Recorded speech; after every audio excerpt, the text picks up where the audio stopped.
Section में मैं आपको बताऊंगी करियर्स इन बायोलॉजी के बारे में कि आप बायोलॉजी पढ़ने के बाद कर क्या सकते हैं।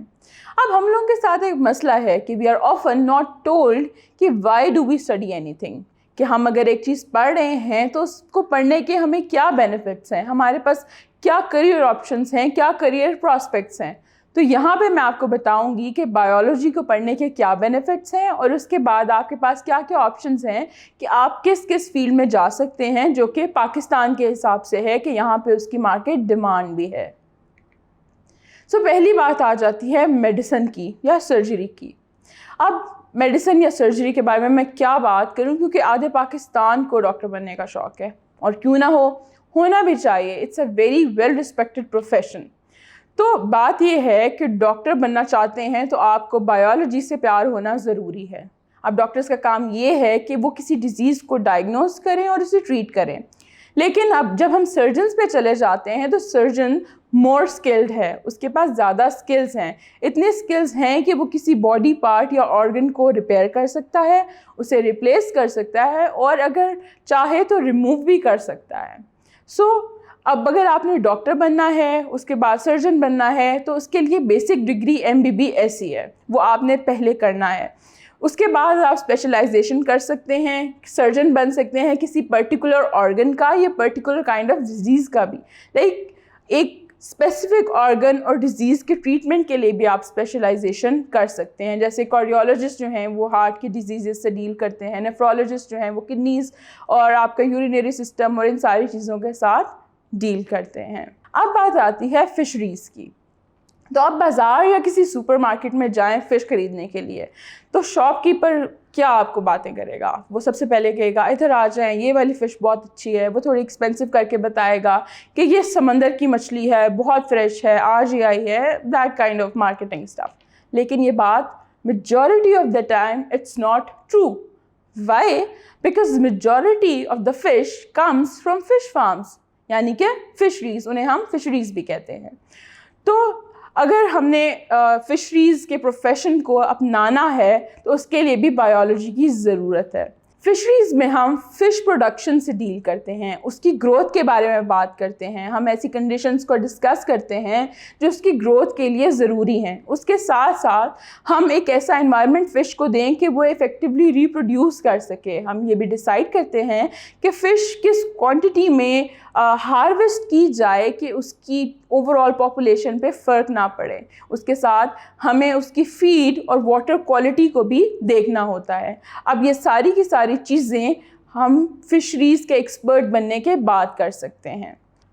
अब ये तमाम डिपार्टमेंट्स फिशरी एक्सपर्ट्स को हायर करते हैं। इसके साथ साथ हमारे पास प्राइवेट फ़िश फार्म्स भी हैं जिनमें फिशरी एक्सपर्ट्स की ज़रूरत होती है। अगर आपने फ़िशरीज़ पढ़नी है तो आप ऐसा कर सकते हो कि आप FSC करो। FSC के बाद हमारी यूनिवर्सिटीज़ हैं, एग्रीकल्चर या एनिमल हस्बेंड्री वाली यूनिवर्सिटीज़ हैं, फैसलाबाद में है, रावलपिंडी एरिड एग्रीकल्चर है। इनमें पर्टिकुलर प्रोग्राम्स हैं जो आपको फ़िशरीज़ में एक्सपर्ट बना सकते हैं। फिर बात आ जाती है एग्रीकल्चर की। अब एग्रीकल्चरिस्ट जो हैं वो स्टडी करते हैं सोर्सेज ऑफ फूड को, बोथ एनिमल्स एंड क्रॉप्स, यानी एनिमल और प्लांट्स दोनों की स्टडी की जाती है एग्रीकल्चर में, कि कैसे हमारे फूड सोर्सेज से हम मैक्सिमम बेनिफिट ले सकें, हम कैसे क्रॉप यील्ड्स को बढ़ा सकें, हम कैसे अपनी क्रॉप्स को इंसेक्ट प्रोटेक्शन दे सकें, या हम किसी क्रॉप के लिए एक सूटेबल एनवायरनमेंट डिसाइड कर सकें या उसको इवन आर्टिफिशियली प्रोवाइड भी कर सकें। अब एग्रीकल्चर में हमारे पास बैचलर्स और मास्टर्स डिग्रीज़ दोनों हैं। सबसे पहले आपको FSC करनी है, उसके बाद हमारे पास बैचलर्स और मास्टर्स की डिग्रीज़ हैं और इसका बहुत स्कोप भी है बिकॉज़ हमारी जो इकॉनमी है दैट इज़ एग्री बेस्ड। हमारे पास एग्रीकल्चर यूनिवर्सिटीज़ हैं जैसे arid agriculture university, university of agriculture Faisalabad. तो ये दो बहुत मेजर यूनिवर्सिटीज़ हैं जो आपको एग्रीकल्चर में अच्छी डिग्रीज़ और इनके पास अच्छे प्रोग्राम्स हैं, और इन दोनों यूनिवर्सिटीज़ में एग्रीकल्चर एक मेजर कोर्स के हिसाब से पढ़ाया जाता है। अब हम एनिमल हस्बेंड्री की बात करें तो ये एक ब्रांच है एग्रीकल्चर की जिसमें हम डोमेस्टिक एनिमल्स से डील करते हैं। वो एनिमल्स जो कि हमारा सोर्स ऑफ मीट हैं, सोर्स ऑफ मिल्क हैं और हमें एग्स भी प्रोवाइड करते हैं, यानी कि cows, buffaloes, goats, poultry, everything, all of it comes under the umbrella term of animal husbandry. اب animal husbandry experts کا کام یہ ہے کہ وہ ان تمام جانوروں کو ایک اچھی ہیلتھ میں رکھیں, ان کی بریڈنگ کا خیال رکھیں, ان کی ریپروڈکشن کو مانیٹر کیا جائے اور ایون اس کو مینٹین بھی کیا جائے, کیونکہ آبویسلی انہوں نے ہماری میٹ ریکوائرمنٹس کو پورا کرنا ہے. تو اگر آپ نے اینیمل ہسبینڈری ایکسپرٹ بننا ہے تو ہماری ایگریکلچر یونیورسٹیز میں اینیمل ہسبینڈری کے کورسز اویلیبل ہیں جو کہ آپ ایف ایس سی کے بعد کر سکتے ہو. آپ بیچلرز بھی کر سکتے ہو اور بیچلرز کرنے کے بعد ایک ماسٹر ڈگری بھی لے سکتے ہو. اب ایک مزے کی بات بتائیں, آپ جب بھی کسی شادی میں جائیں تو وہاں پہ ایک چیز تو پکی ہے کہ فریش فلاور ڈیکور تو وہاں ہوئے گا. اس کے ساتھ ساتھ اتنے زیادہ پھول ہوتے ہیں کہ بارات کے ویلکم پہ بھی وہی پھول ڈال دیے جاتے ہیں.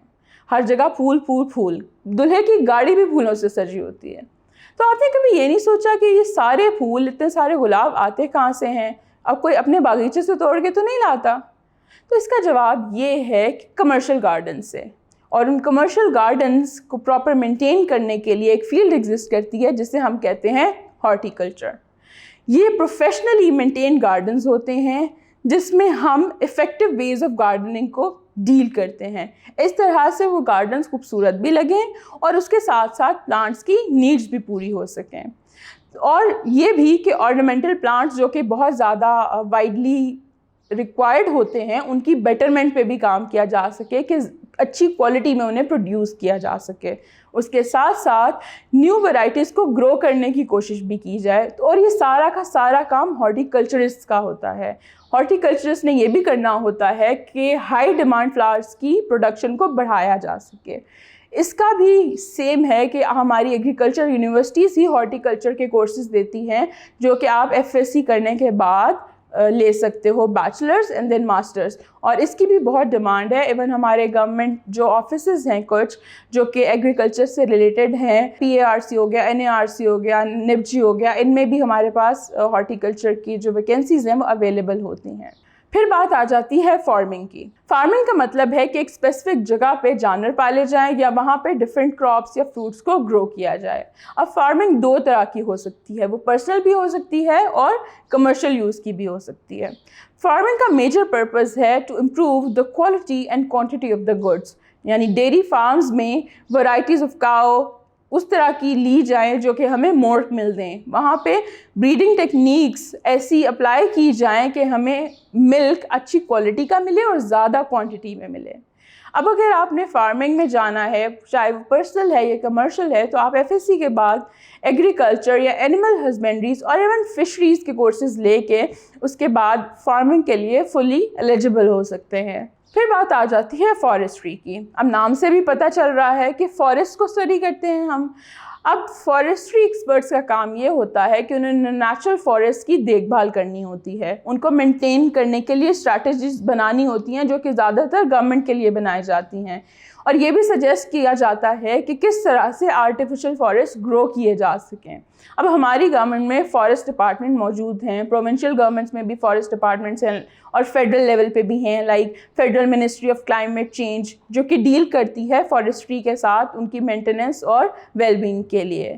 اب اگر آپ کو نیچر سے اتنا پیار ہے کہ آپ ایک فارسٹری ایکسپرٹ بننا چاہتے ہیں تو ایف ایس سی کے بعد آپ ڈائریکٹ فارسٹری بھی لے سکتے ہیں, اور اس کے علاوہ آپ باٹنی یا زولوجی پڑھنے کے بعد بھی فارسٹری میں ماسٹرز کر سکتے ہیں.